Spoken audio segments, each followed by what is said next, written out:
अयोध्या में श्री राम मंदिर का निर्माण 5 अगस्त को आधारशिला रखने के साथ शुरू हो चुका है। उम्मीद जताई जा रही है कि अगले 3 साल में मंदिर निर्माण का कार्य पूरा हो जाएगा। भगवान श्री राम के जीवन से सीखने को बहुत कुछ है, वो हम सभी के जीवन के आदर्श हैं। भगवान श्री राम के जन्म पर रामचरितमानस में लिखा है, भय प्रगट कृपाला दीन दयाला कौसल्या हितकारी, हर्षित महतारी मुनि मन हारी अद्भुत रूप विचारी, लोचन अभिरामा तनु घनश्यामा निज आयुध भुजचारी, भूषण बनमाला नयन बिसाला शोभ सिंधु खरारी। इसका अर्थ है, दीनों पर दया करने वाले कौशल्या जी के हितकारी कृपालु प्रभु प्रकट हुए। मुनियों के मन को हरने वाले उनके अद्भुत रूप का विचार करते माता हर्ष से भर गईं। नेत्रों को आनंद देने वाला मेघ के समान श्याम शरीर था। चारों भुजाओं में अपने आयुध धारण किए हुए थे, आभूषण और वनमाला पहने थे, बड़े बड़े नेत्र थे। इस प्रकार शोभा के समुद्र तथा खर राक्षस को मारने वाले भगवान प्रकट हुए। वहीं वाल्मीकि ऋषि द्वारा रचित रामायण को भगवान राम और उनके जीवन पर सबसे प्रामाणिक ग्रंथ माना जाता है और इसी ग्रंथ पर कई चित्रकारों ने तस्वीरें भी बनाई हैं।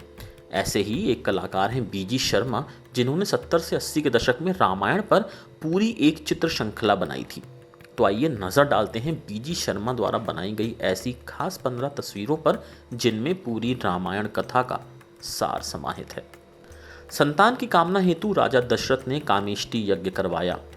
श्रृंगी ऋषि द्वारा किए इस यज्ञ में अग्निदेव प्रकट हुए और दशरथ को उन्होंने खीर से भरा एक पात्र दिया।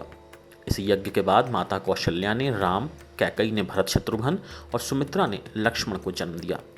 भगवान श्री राम और लक्ष्मण को ऋषि विश्वामित्र वन ले गए और वहां श्री राम और लक्ष्मण ने ताड़का का वध किया और अहिल्या को उसके श्राप से मुक्त किया।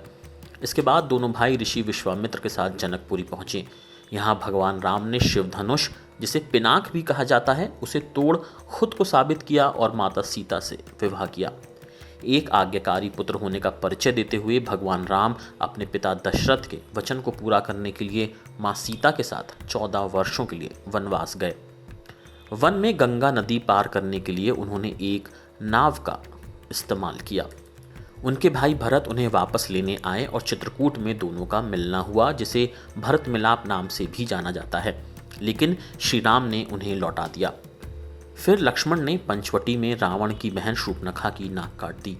शूर्पणखा का बदला लेने रावण साधु का वेश बनाकर पंचवटी पहुंचा और माता सीता का अपहरण कर लंका ले गया। भगवान राम ने सुग्रीव की सहायता हेतु बाली का वध किया और सुग्रीव को किष्किंधा का राजा बनाया। इसके बाद वानर सेना ने मां सीता की खोज शुरू की। माता सीता की खोज में हनुमान जी लंका की अशोक वाटिका में पहुंचे, जहां उनकी मुलाकात मां सीता से हुई। इसके बाद उन्होंने लंका में आग लगा दी। माता सीता को वहां से लाने के लिए वानर सेना ने समुद्र में राम सेतु बनाया और सभी लंका पहुंचे और यहां उनकी भेंट विभीषण से हुई। इसके बाद श्री राम और रावण के बीच भयंकर युद्ध हुआ, जिसमें रावण पराजित हुआ और श्री राम ने मां सीता को वहां से मुक्त कराया। विभीषण को लंका की बागडोर सौंप भगवान राम, मां सीता, लक्ष्मण समेत सभी पुष्पक विमान से अयोध्या लौट आए। जब वो लौटे तो भरत ने उन्हें पूरा राज्य सौंपकर उन्हें वहां की बागडोर सौंप दी और इस तरह वहां राम राज्य बना।